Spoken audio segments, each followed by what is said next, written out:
Bismillah, alhamdulillah, wassalatu wassalamu ala rasulillah Sayyidina wa maulana Muhammad ibn Abdullah wa ala alihi wa sahbihi wa man tabi'ahu dahu wa walah amma ba'd.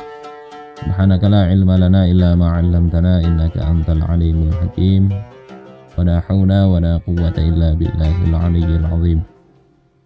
Lahir beliau ini 13 tahun setelah tahun gajah. Sementara Nabi itu lahirnya pada tahun gajah, sehingga beliau ini 13 tahun lebih muda. Saat Rasulullah Shallallahu Alaihi Wasallam diangkat menjadi Nabi, beliau usianya 27 tahun. Abu Bakar usia 37 tahun. Kemudian setelah masuk Islam, beliau ini diberitakan masuk surga dalam riwayat Sunan Abu Dawud, Sunan At-Tirmidzi, juga Ibnu Majah. Ini hadis yang memberitakan 10 sahabat yang diberitakan oleh Rasulullah sebagai penduduk surga nantinya. Yani Abu Bakrim fil jannah, kata Rasulullah. Abu Bakar di surga. Wa Umaru fil jannah. Umar di surga juga. Kemudian Utsman, Ali, Tolhah, ya, kemudian Zubair, kemudian Abdurrahman bin Auf, kemudian Sa'ad bin Malik, yakni Sa'ad bin Abi Waqqas, kemudian Sa'id bin Zaid, kemudian Abu Ubaidah bin Al-Jarrah. Insyaallah nanti satu-satu kita bahas keluarga para sahabat radhiyallahu taala anhum ini. Salah satunya di sini Umar. Dan beliau ini wafat pada tahun 23 Hijriah. Beliau berdoa, ya Allah, anugerahilah aku mati syahid di jalanmu, dan jadikan kematianku di negeri Rasulmu. Ini doa yang oleh para ulama dianggap agak muskil. Karena apa? Minta mati syahid, tapi di Madinah. Sementara kekuasaan beliau itu luar biasa, ya.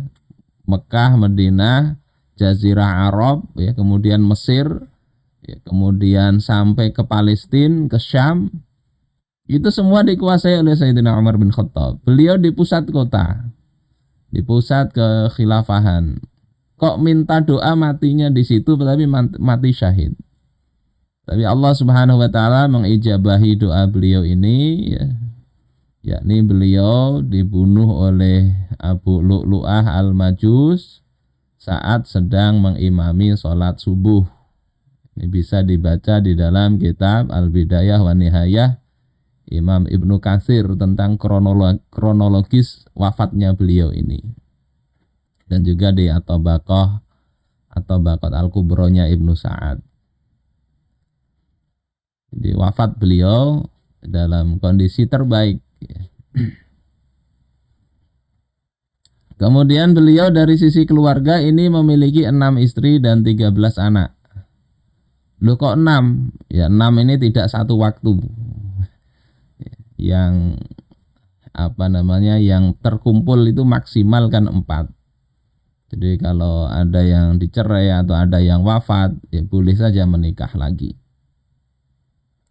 Dan dari 6 istri ini ada 10 anak, ya. 10 anak ini, ya, ada Abdullah, Abdurrahman, dan Hafsah. Itu anak beliau dari Zainab binti Mad'un. Kemudian ada Zaid al-Akbar dan Ruqayyah, ini anak beliau dari Ummu Kulsum. Kemudian ada Zaid al-Asghar, Zaid yang lebih kecil, dan Ubaidillah, itu putri beliau dari Ummu Kulsum juga. Ummu Kulsum bin Jarwal, ini binti Ali bin Abi Thalib. Kemudian ada anak beliau yang namanya Asim, itu dari Jamilah binti Sabit.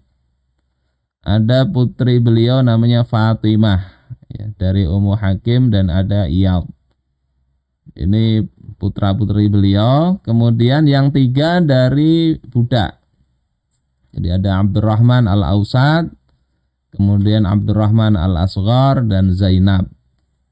Ya, ini putra-putri beliau totalnya ada 13. Ini bisa dibaca di dalam kitab At-Tabaqat Al-Kubra karya Imam Ibnu Sa'ad.